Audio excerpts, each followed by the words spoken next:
Shalom, this is Daniel Stern from Netivyah, and I'd like to start with a break-in piece of news from right here in Jerusalem. There was a terrorist attack in Tzomet Ramot.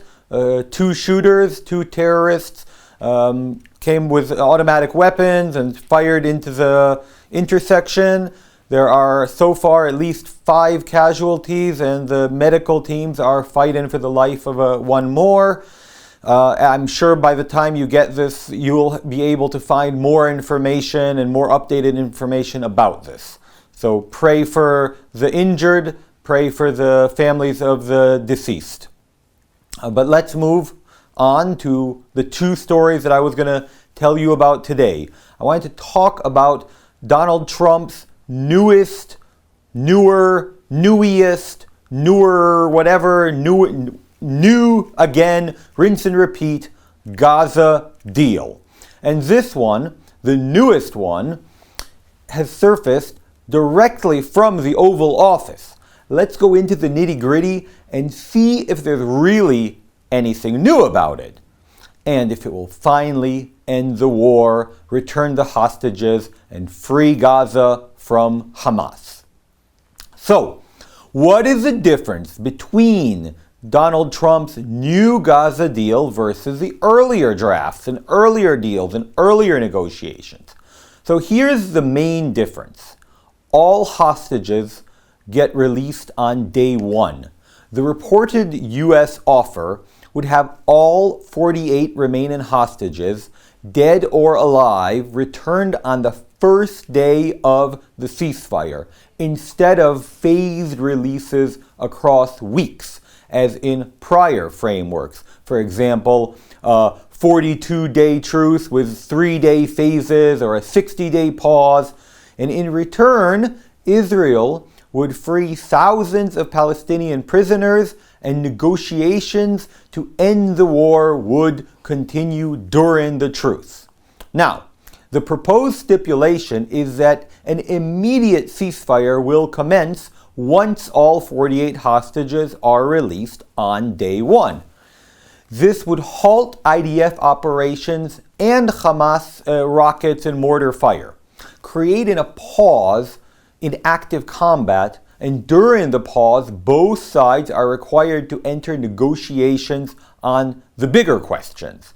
For example, the formal end of the war, and the scope and pace of the IDF redeployment, and possible longer-term guarantees. In other words, different reconstruction access, prisoner releases, border controls.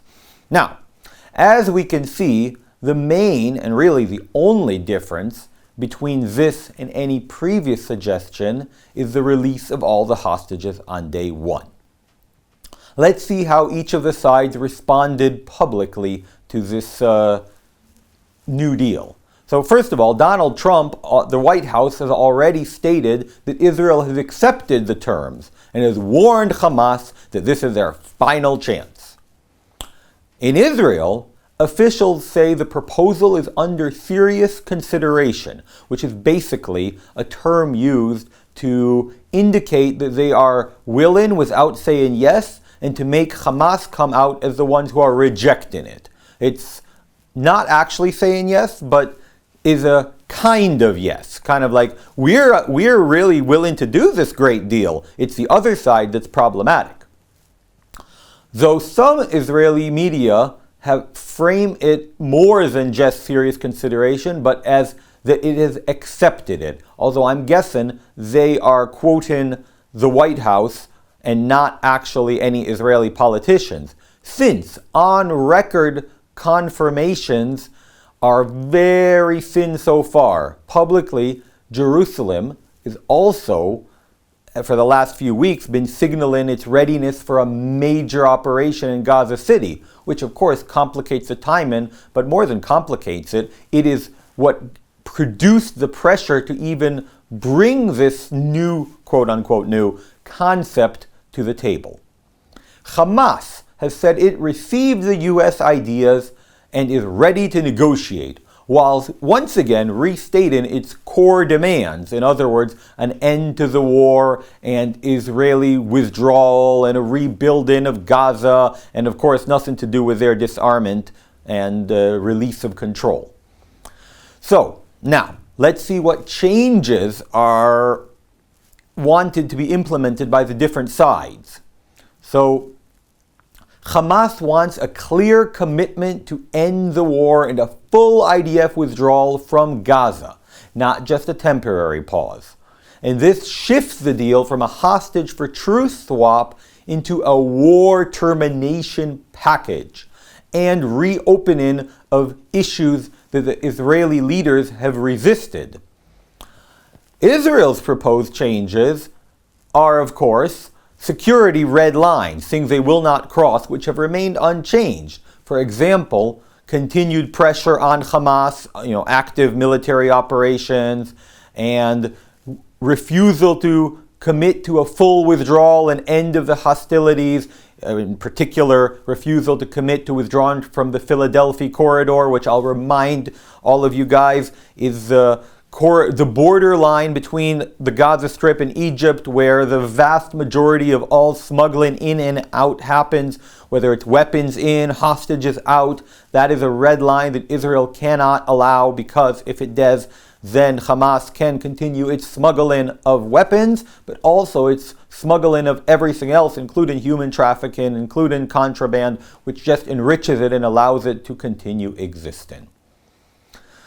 Now, this, of course, Israel is making these claims because it does want to keep this as a hostage for truce mechanism and not an end of war, because Israel does not want Hamas to survive and continue its control of the Gaza Strip. So, will each side consider or accept the changes of the other side?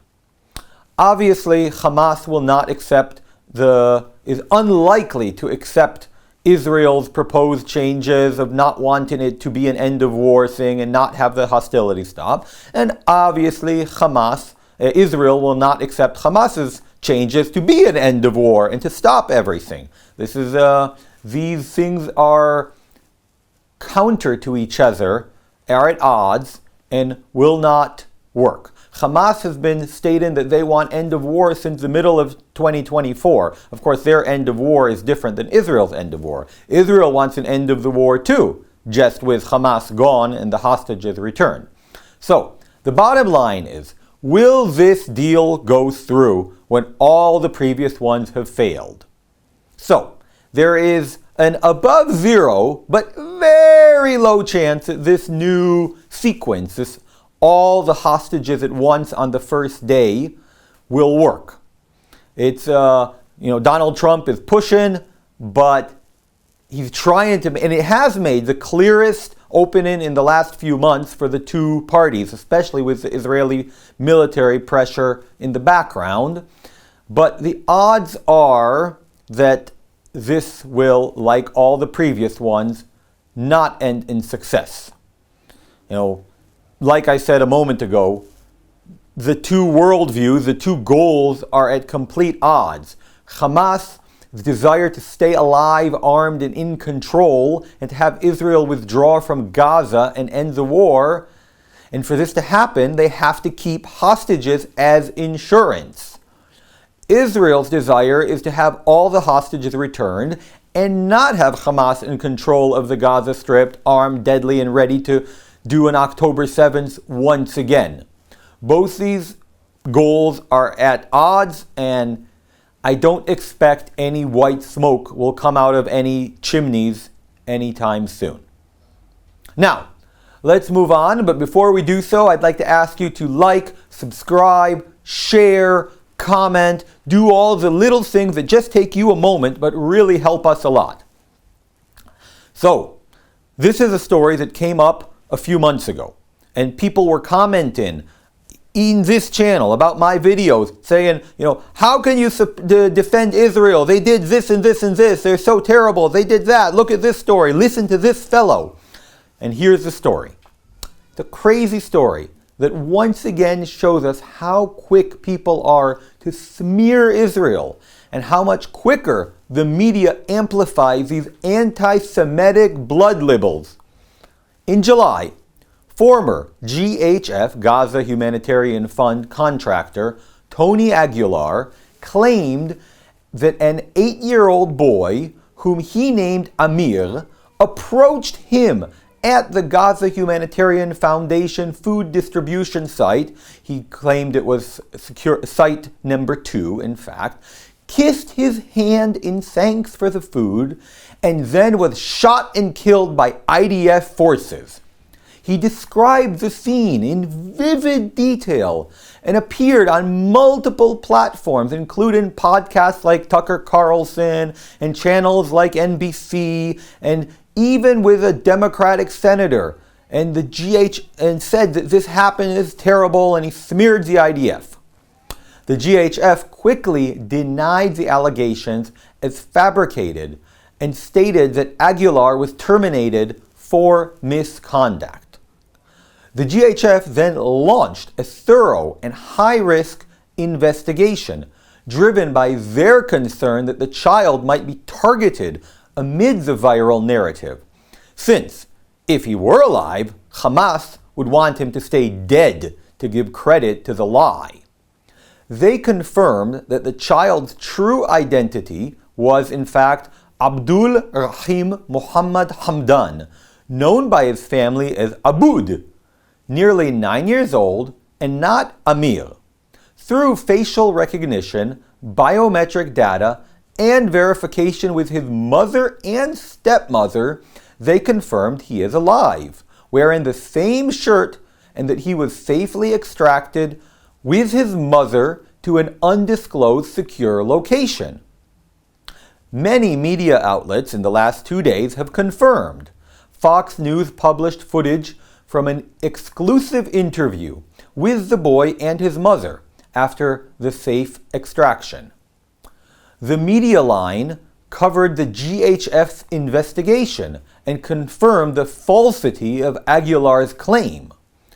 The Times of Israel reported on the rescue, clarifying the boy's identity and safety, and many other outlets. Now, official response from the GHF is as follows. The GHF leadership called the story a brazen fabrication and criticized how quickly media and public figures amplified the unverified claims without basic fact-checking.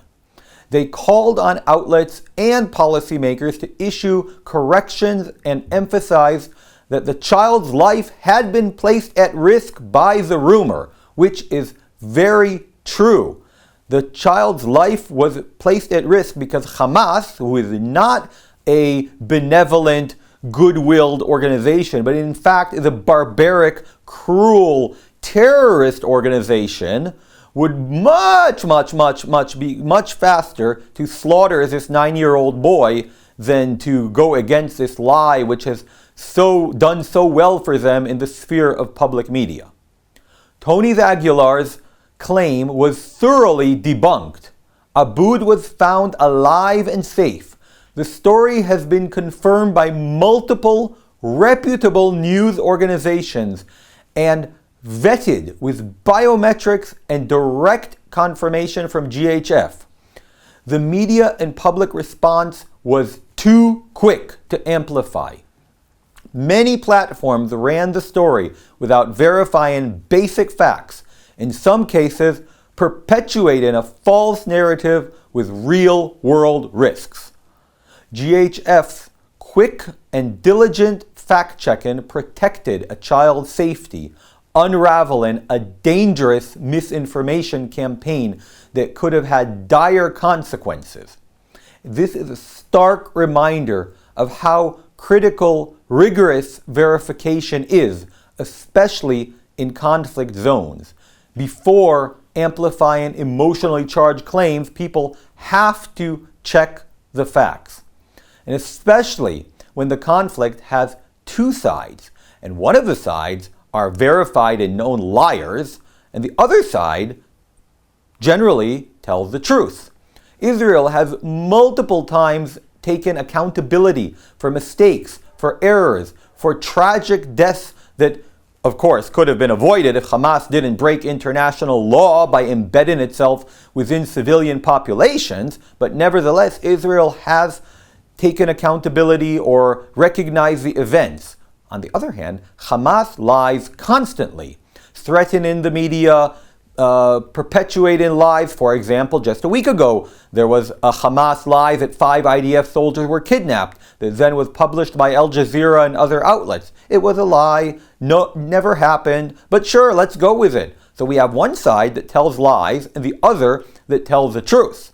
Which of these two sides is more reliable? The one that lies for decades or the one that is truthful and admits mistakes? Yet somehow the world keeps believing the liars over and over. It's like clickbait. There's a wonderful dramatic lie, let's go with it. You guys should be smarter than that. You guys should know that one side lies, and the other side much less so. In any case, thank you all, and remember, the truth shall set you free. Shalom.